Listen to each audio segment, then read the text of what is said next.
unforgiving North Atlantic. For millennia, men have sought fortunes here. More than 10,000 never returned, including the 6 fishermen lost in the perfect storm. Still, every fall, a handful of brave crews risk everything in search of big fish. Don't let it get away! Got him. Here's a $1,000 bill with fins. And a bigger payday. Money, money, money! Off. It's an epic gamble where one mistake That one's still fighting. can get you killed.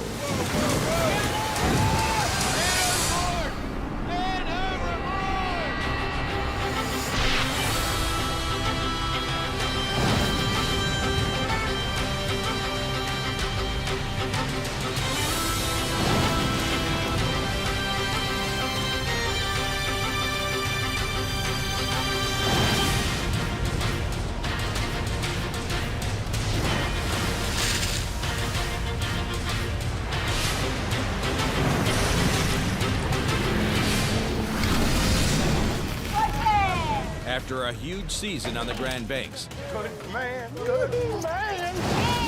the fleet placed their bets on new waters. I'm optimistic that we'll find some fish on George's. Prius will be westbound and down, son. And so far, they've crapped out. Under the gun pretty hard. We got our ass beat up here on George's.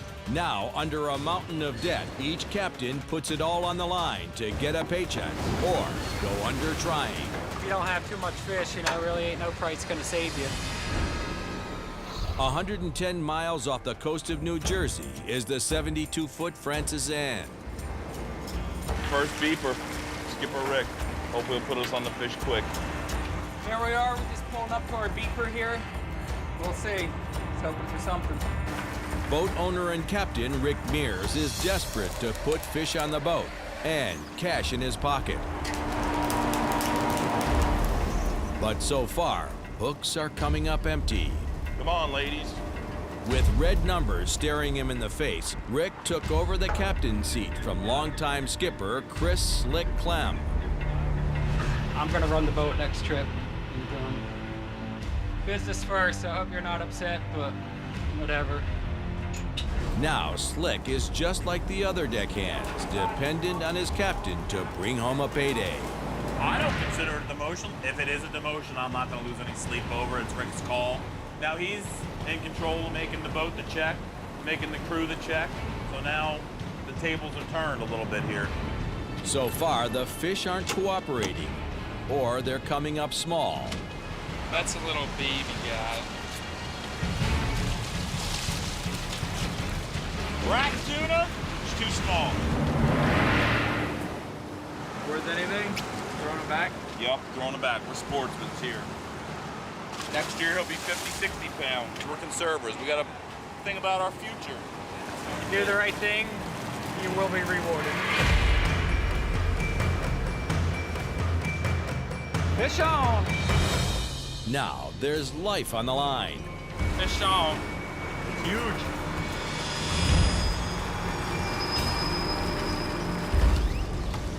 Looks like a live tuna here. It's pumping. Big-eyed tuna. Over the rail and into my pail. That's a keeper. It's about a 60-pound big eye. It's a fat Albert. Seems like a happy camper back there. It's hard not to be happy when it's weather's like this. No. It's a start. One big eye's better than no big eyes. Hours later, this $300 tuna was just a tease. Not fighting today. This is another empty hook. And Rick's first day is a bust. Yeah, a little bit of frustration today. The first day, things didn't go as planned, Didn't catch a whole lot. I hate coming out and not catching anything, man. Really, just depressing. We paid for a gallon of milk, a box of cereal, maybe last night's dinner, but that was about it. We didn't pay for anything major today. A long line captain can't afford to wallow in defeat. But whatever, it happens. Tomorrow will be another day.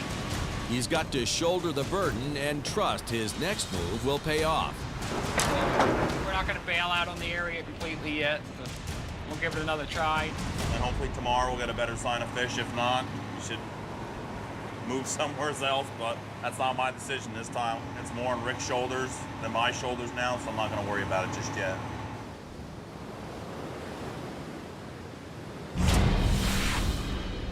"620 miles to the south is the 55-foot Big Eye.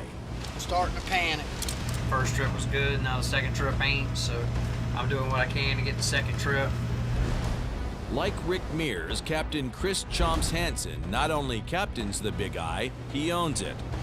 I definitely feel pressure. If this boat don't catch fish, I lose everything I got. On his first trip, the Big Eye hooked a boat full of money fish. But after a run of bad luck, Catching nothing, getting ass kicked. Chomps took off south to his home waters. Rolled the dice and took off to go south versus taking defeat, going home. Deeply in debt, he's betting that his home waters will reward him. The Gulf Stream is just hot water that runs up the coast. It's a current that pushes up from the tip of Florida all the way up to Hatteras, and then it goes out towards Newfoundland. You know, this place is famous for catching a lot of swordfish, and we get down here right south of Charleston, and we sit in the corner of the stream. The stream comes up and turns, and we're fishing right there in that turn is what we're doing. Now, Chomps' crew are left with only a hope that their skipper's gamble pays off.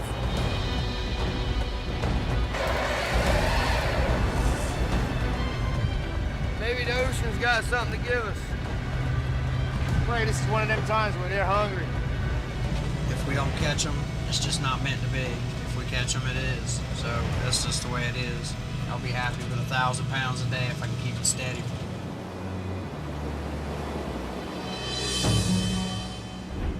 "650 miles to the north is the 90-foot Eagle Eye II. Yeah, I'm seeing plenty of lobster gear, but I'm not seeing any of our gear. On his second day, Captain Scotty Drabinowitz is burning fuel without catching fish. We got in the lobster traps yesterday. We're still in the lobster traps. We had to cut it off. Couldn't make any sense out of it here last night. We got about 2.5 sections left in the water. Today's disaster is a long way from the epic fishing they had on the Grand Banks just 9 days ago. There's a $1,000 bill with fins. He hoped to extend his winning streak in the coastal waters, but instead of conquering new territory, All right, just watch that flyer. he's spending his time pulling gear out of lobster pots and untangling lines. This is a salvage job today. It's not looking real good at all. We gotta get this stuff out of the water. We can't afford to lose any more gear. The orange bullet ball, that's what we're supposed to get to. We've got some gear here right now, so time to go to work. Scotty finds some gear, The line is just wrapped up on itself, miles of it. but it's too tangled to wind onto the drum. It goes in between the traps, and the tide just keeps mixing it up and rolling it up and putting it together. Long line gear floats freely with the current, but lobster traps and their high flyer buoys are anchored at the bottom. If long line gear drifts into lobster gear, the line tangles, and when hauled, the full weight of the lobster gear can pull the main line to its breaking point. Ugh, friggin' absolute nightmare. We're gonna lose all this main line. Now the crew has to pull the main line in by hand until it's free of the traps. Did I get much head right there? No. Coming in, out and in.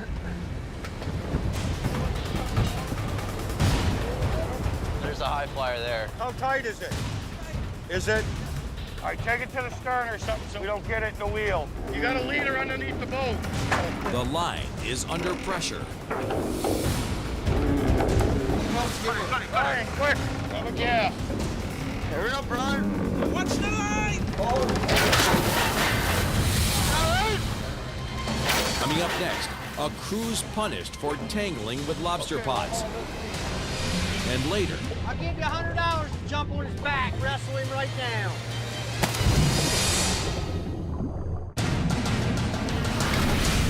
139 miles off the Massachusetts coast is the Eagle Eye II. Cut the main line. Can't get on. Brian, quick! Grab a gas. Hurry up, Brian. They're struggling to get the main line out of a string of lobster traps. The 1,000-pound main line snaps and bullwhips deckhand Brian Turk. What? All right? Yes!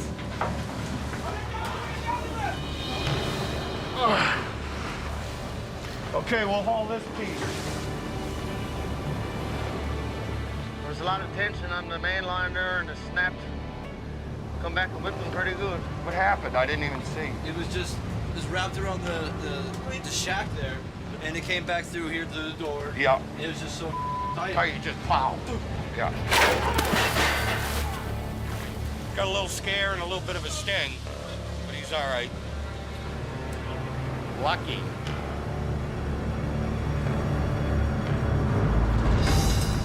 We got to get this gear up here. We're drifting right towards the lobster traps, and it's not looking real good at all.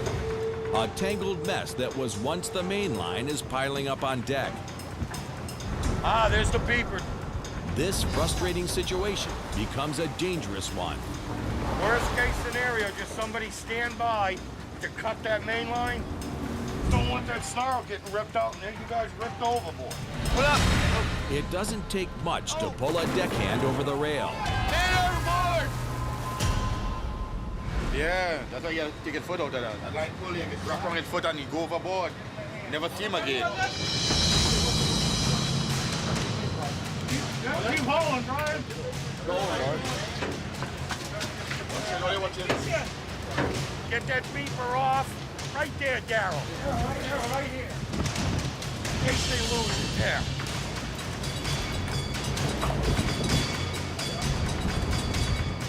The last beeper is aboard, but over $5,000 worth of main line is a total loss. You can't save the leaders. They all filled up, they all braided up in the mono, so you can't save nothing. You can't have no sense in this. This is nonsense. Good chunk of change we've lost. Swivel hooks, main line, snaps, all gone. Major bummer. Bottom line is we're gonna have to pay for it. We're not going in, we're gonna keep fishing. We'll just be fishing less gear now. It's a wicked annoyance to me.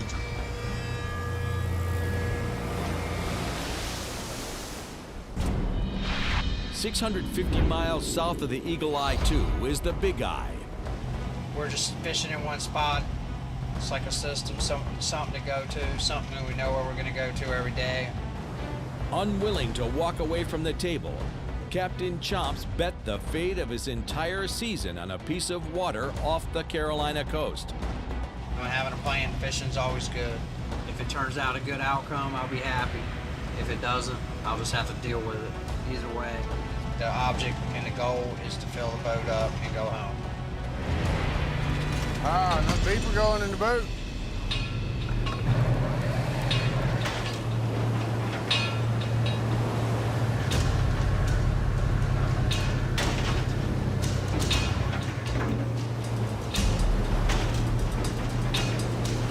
So far, Chomps has been rolling snake eyes. Sure wish we could catch some.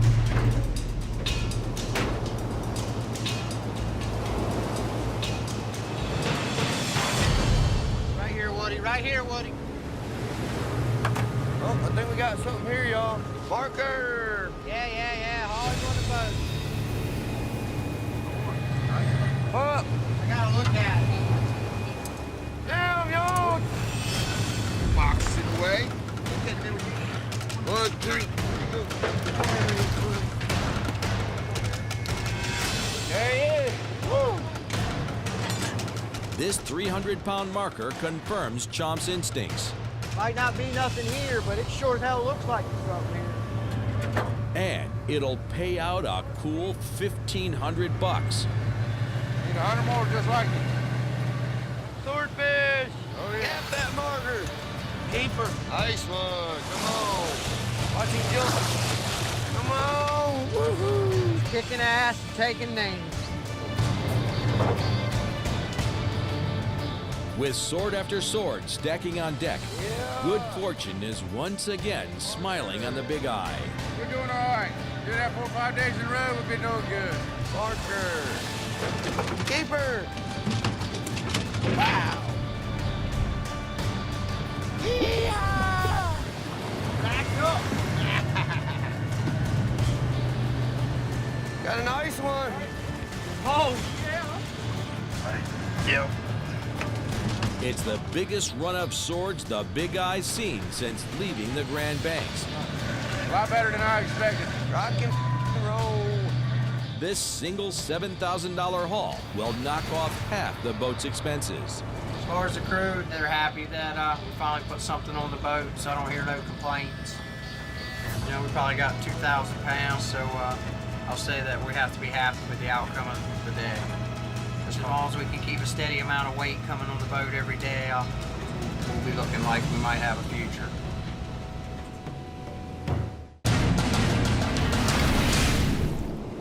A 130 miles off the coast of New Jersey is the Bjorn 2. Fishing's not what I hoped it would be. We'll keep plugging here. We're not ready to throw the towel in yet. Just like Scotty, Captain Linda Greenlaw's treading in unfamiliar waters. Although it's closer to home, it's farther from my home, I think, you know, just my comfort zone. Almost all of my experience was on the Grand Banks off Newfoundland.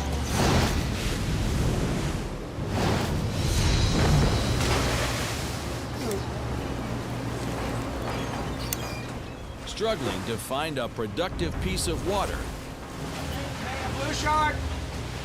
the Bjorn 2 is hopelessly sharked up. We're out of the ditch, now we're just stuck in a rut. A very sharky rut.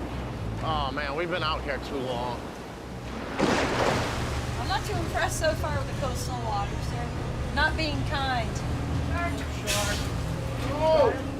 Blue sharks have no commercial value and actually cost the boat in lost gear. Stop twisting, trying to help you.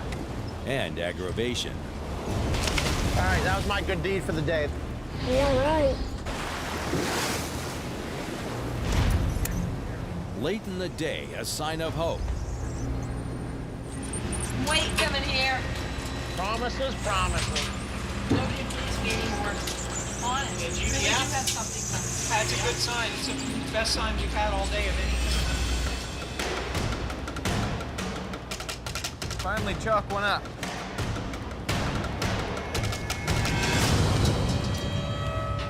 But the sharks caught this sword first. Wah, wah, wah.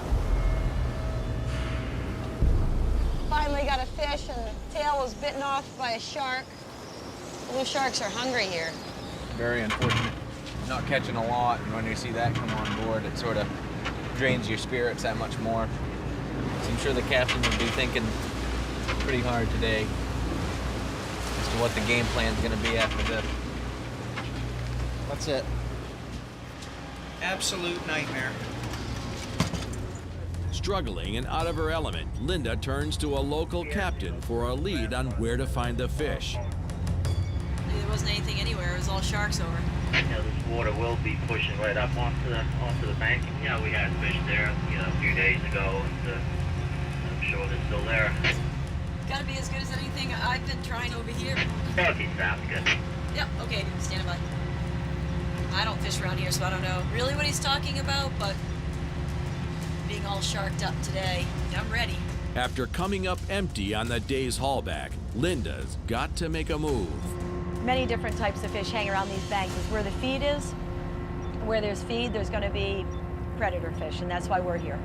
And she hopes her fellow captain's hotspot isn't just a fish story. Pretty much willing to try anything different than what we had today. 90 miles to the east is the Eagle Eye 2. Steaming down the southeast here to get some deeper water. Hopefully we catch something here tonight besides lobster traps. While Linda moves to fish George's Bank, Scotty is steaming away from it, playing it safe and staying far away from the costly lobster traps. We don't want to go in the traps again, that's for sure. Worst I've ever had it, for sure. Unbelievable, man. By nightfall, Scotty finds a promising spot of water. Ready? All right, Daryl. And the crew's ready to put their last haul behind them. Need something positive right now. In the water! I don't know how many sections we're setting tonight. I haven't made my mind up yet. But up to 7. Well, actually up to everything we got on the boat, which is 7. Normally, Captain Scotty's 40-mile main line is made up of 9 sections, with each section containing over 100 baited hooks. But with 2 sections ruined in the traps, Scotty and the crew are now fishing only 7 sections. That leaves them 200 fewer chances to put fish in the hold. Yeah, it kind of sucks now. Charge sit here on the Georges, and we already lost 2 full sections of gear. $5,000 or $6,000 right off the top, which is not good. You gotta pay for enough already. Yeah, we just tangled up in the lobster traps again tomorrow. Time for the skipper to go find a new job. Can't go lose the $5,000 or $6,000 for the gear every day. Tonight, the crew's getting a boost from an old friend. Full moon's up, shining bright. Hopefully we can get the fish to bite. Yeah, it's pretty full moon here, that's for sure. We get these critters biting and everything going our way for a change. They all say that the full moon rises and the fish start biting. I guess it attracts bait fish and it attracts predators, something like that. That's the way I figure it anyway. They're going to need all the help they can get to turn this trip around. It's fishing. You never know what the hell you're gonna catch.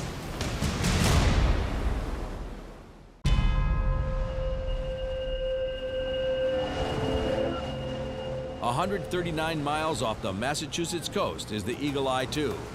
The moon's still pretty full here right now, so kind of let the gear soak an extra hour. Down to only 3/4 of his gear after tangling with the lobster traps, Scotty's got to make every hook count on this haul. All we need is one good hit, one big day on these fish here, and we go from keeping our heads above water to, making money. All right, we'll get ready to go here. We're on a new piece of water here now. Hopefully there's still a few big eyes and a few little fins and a few swordfish still around.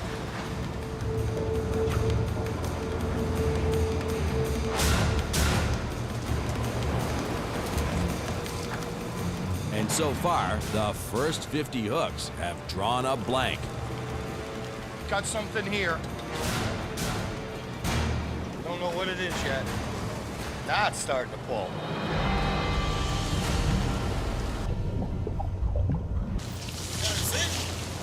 Bingo! Oh yeah, nice big eye. A big eye tuna means a $1,000 start to the day. Fox fighting it on the line now.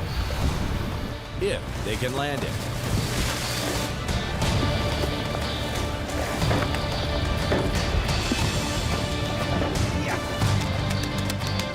Yeah! Nice big eye tuna.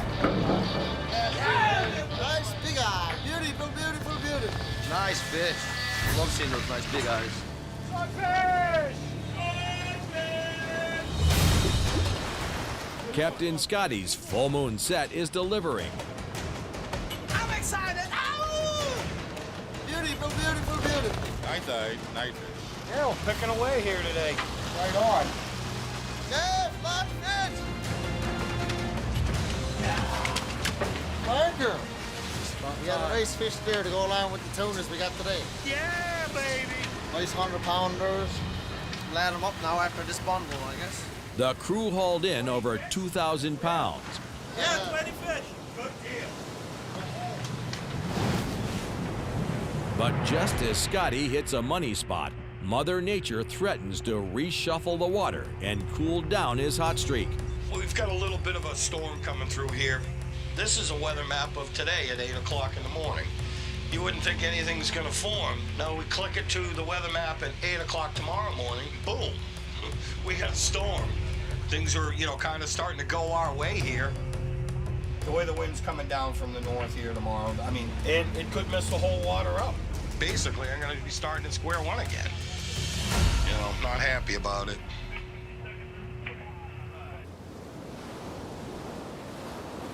Just 70 miles to the west of the Eagle Eye 2 is the Francis Ann. It's been a while since we caught anything. A lot of empty hooks here. Owner and captain Rick Mears is feeling the pressure to have a winning trip and to put a paycheck in his crew's pockets. Yeah, it's starting to get frustrated here. Been out here for a few days already. Yeah, they still aren't cooperating, so ain't wasting time out here for sure. Slick doesn't mind Rick taking on the extra stress of being captain, but he won't be happy with a small paycheck.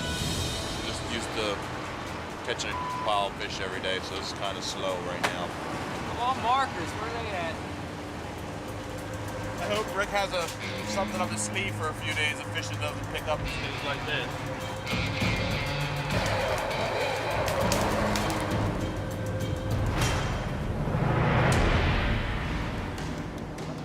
Rat! Rat sword! Rat sword! Live sword. Not a very big one, but he's a keeper anyway. So he's a keeper, but he's not what we're looking for. Rat! Expenses right now. I mean, we're whatever, $15,000 or $18,000 in the hole. So every little bit counts right now. Yeah, everything's adding up, but adding up slow. So far, we really haven't paid for too much of the expense. Even his nephew Danny wonders whether his uncle can deliver. Right now, my paycheck's pretty much non-existent, so definitely got a little pressure on us to put something together here at the end, the second half of the trip. Something pretty grim right now. Just frustrating day after day, waiting for it to bite. With just a few $1,000s of fish in the hold, Rick may have done better if he'd stayed on shore. Now I came on board here looking to, take matters into my own hands here and put some fish on the boat. So, yeah, if we did catch them, it'd be a disaster, And his crew's starting to lose faith. We've been working our asses off for the past almost week. We haven't made a dime yet, not even close. I don't know how many more days of this I can take. Except in the back of my mind that we might have another further trip here. Right now, it's the waiting game, I think. I hope. Just keep my fingers crossed. We all have bills to pay. Already had one slow trip behind us, so we got to start catching some fish.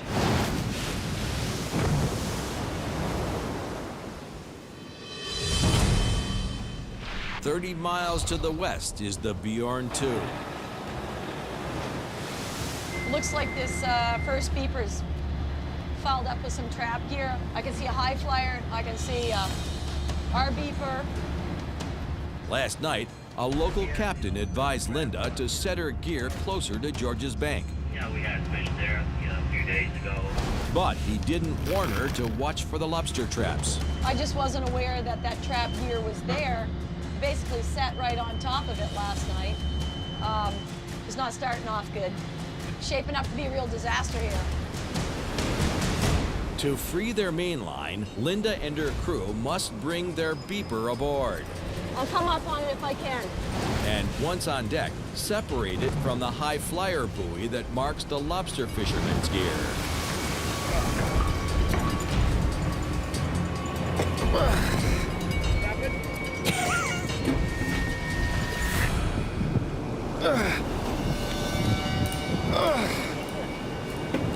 Pull that back. What do you want me? Put the beeper on the deck if you can. Just lay it down.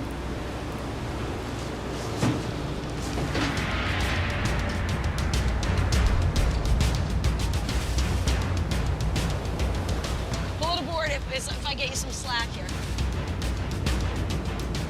Watch it. Okay, you still got that, Dave? Good, let his flag go. Let the flag go. Let the flag go quick.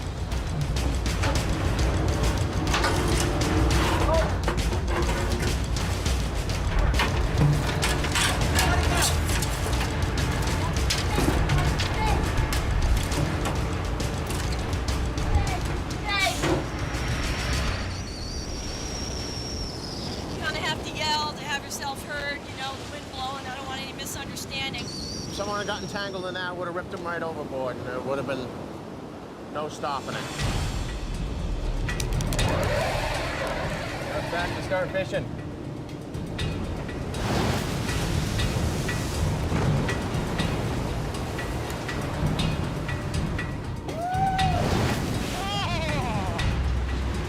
George's bank is full of surprises this morning. But the haulback is short-lived.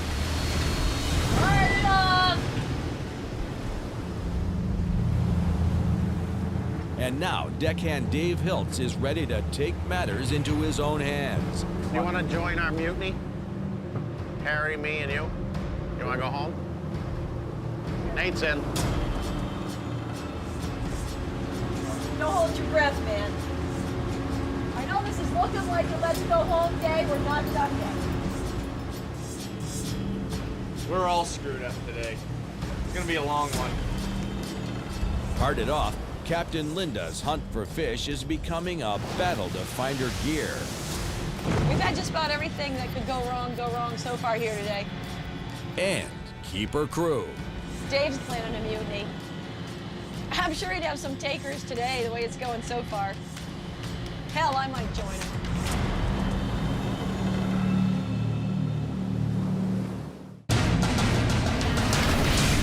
100 miles off the coast of New Jersey is the Francis Anne. Get our gear back up here, hoping there's a few fish on it. They're just not biting right now, it's the bottom line.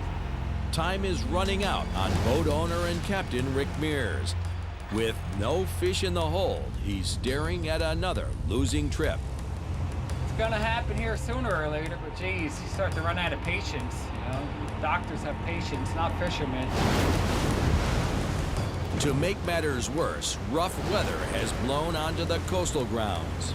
It's a new day. Raining. Not particularly nice out. Just really sucks. And his crew is losing patience. It's got to be tough being the captain on a trip like this. He's doing the best he can, but it's not cutting it. We're not going to make it by at this rate.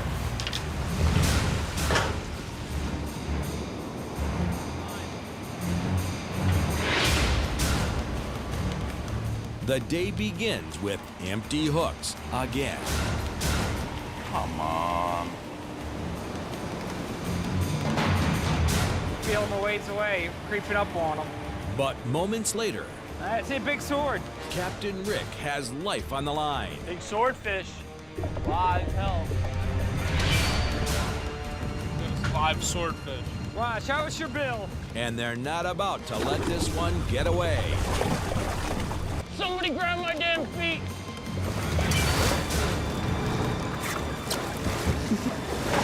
Ah, I'm out. I'm in them good. I'm in them good. I'm in them good.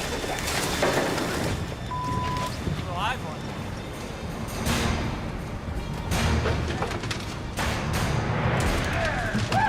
He was kicking.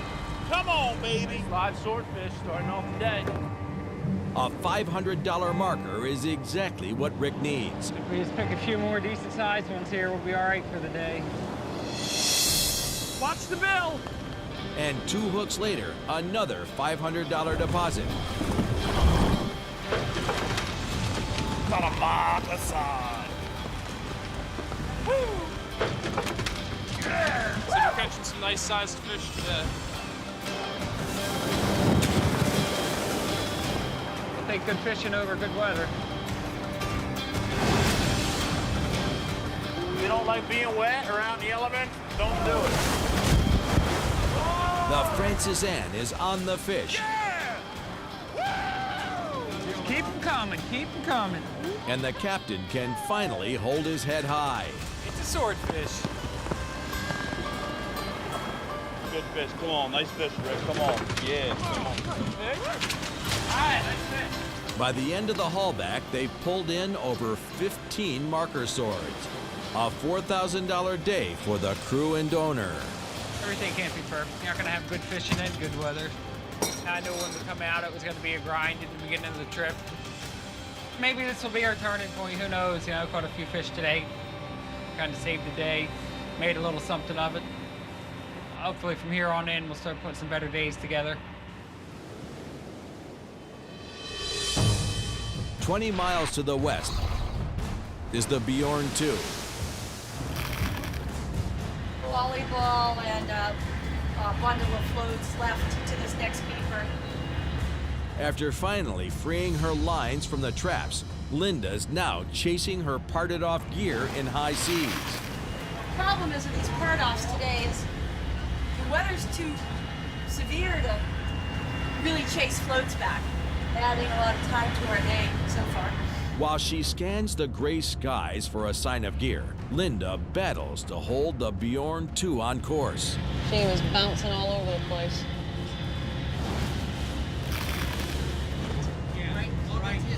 Okay, I see it, yeah. Good job. Hitting the deck to haul in 30 miles of line in 15-foot seas isn't doing much for Dave's attitude. Oh yeah, it's real awesome. It's blowing 40 miles an hour. Well, yeah, it's possible to catch fish. I mean, if they're on the line, but everything's against us. Hauling directly into the swell, Linda and her crew are hoping there'll be no more traps and tangles. Hold on.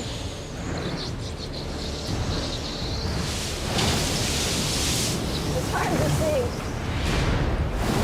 Oh! Something coming here!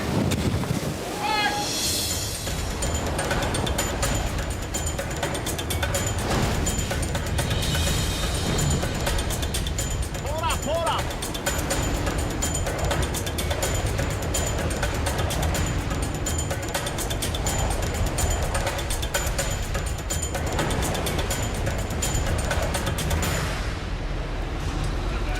First marker, I believe, on board. And heavy hooks keep coming.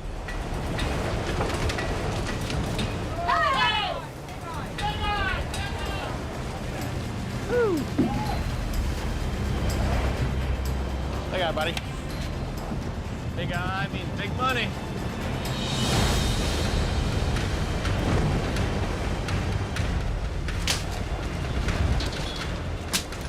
The last fish are pulled aboard under the lights. Yeah! We're done for the night. You know, thanks guys. What a struggle today. It's a tough day. Good job. Despite the nasty conditions, Captain Linda and her crew managed to put 16 fish in the hole. This has been a long day. It's a better day than we had yesterday as far as the fish go, but a real nightmare as far as just trying to get the gear on the boat.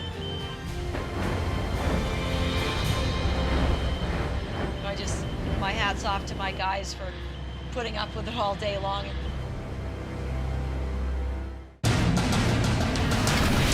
139 miles off the New Jersey coast is the Eagle Eye II, the fleet's top earner. It pulled up nearly 50,000 pounds of fish. The Francis Anne takes up the rear with 28,300 pounds. Jockeying for position, the Bjorn II has struggled to put more weight in the hold, while the Big Eye, capitalizing on the move south, is closing in on the leader. Now fishing the rich Gulf Stream, the Big Eye is in the midst of a steady run of swords. The thing about the Gulf Stream, it don't never stop. Keeps going all the time. But there's trouble on the horizon. The tropical depression, Ida, it's a powerful storm. Severe, intense weather. To deal with something like that, it's not something that all fishermen do, or I even recommend somebody to even try to fish through it or fish around it. Ida's on a collision course with a little Big Eye. But with good fishing, Captain Chomps isn't ready to back down.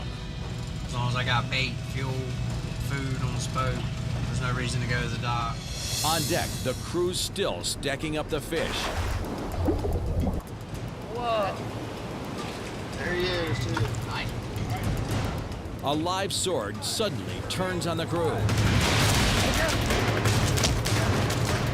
As the fish fights, Greenhorn Don loses control, and Deckhand Glenn takes a sword bill to the chest. Did he get you? I got him. Could have been both of them. All of us could have got some of it. Freaking thing's a razor sharp. As soon as I saw him, something slipped out of his glove. He probably didn't want to cut his hand and cut right through them gloves. He's just a little guy, and the little guy's got sharper swords than the big guys. I was backing away as quick as I could. A sword's bill can slice you up good, But this big boy will have you for lunch. Bring him on up here to the boat. Captain Chomps hooks an 11-foot tiger shark. Then issues a challenge to his crew. Anybody want to check the wheel? I'll give you $100 to jump on his back, wrestle him right down. I will. He gets no takers and lets the shark go. Get away, get away. But now his main line is hung up. Look, Chris, it's in the wheel. Yeah, it's in the wheel.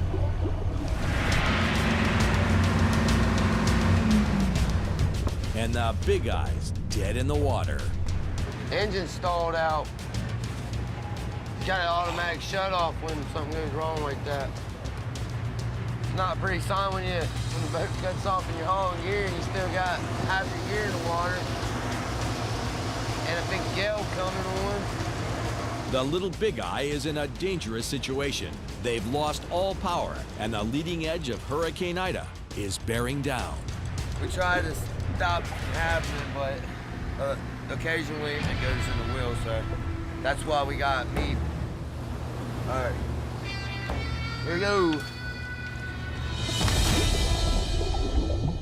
To free the wheel, Woody's forced to brave the sharky waters.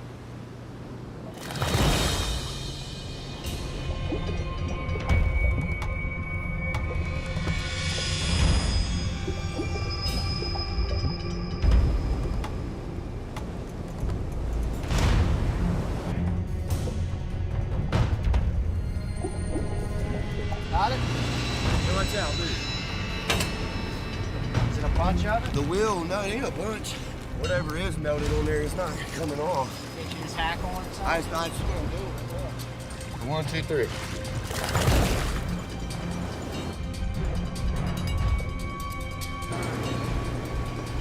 With his brother working feverishly to free his boat, Chomps checks on the approaching storm. Being a commercial fisherman and working around the dangerous and hazardous conditions and weather conditions, it's just part of the job. Mother Nature's a rough, it can be rough for you, you know. It can be your best friend or your worst enemy. That's just what happens offshore, you know. The ocean's a very large place.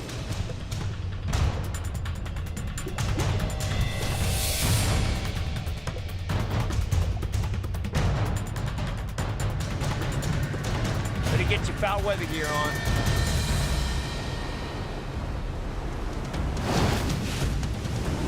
Next time on Swords. Gotta be with anybody that's out here. A hurricane scatters the fleet. That thing is as big as the whole United States. And one crew loses its grip.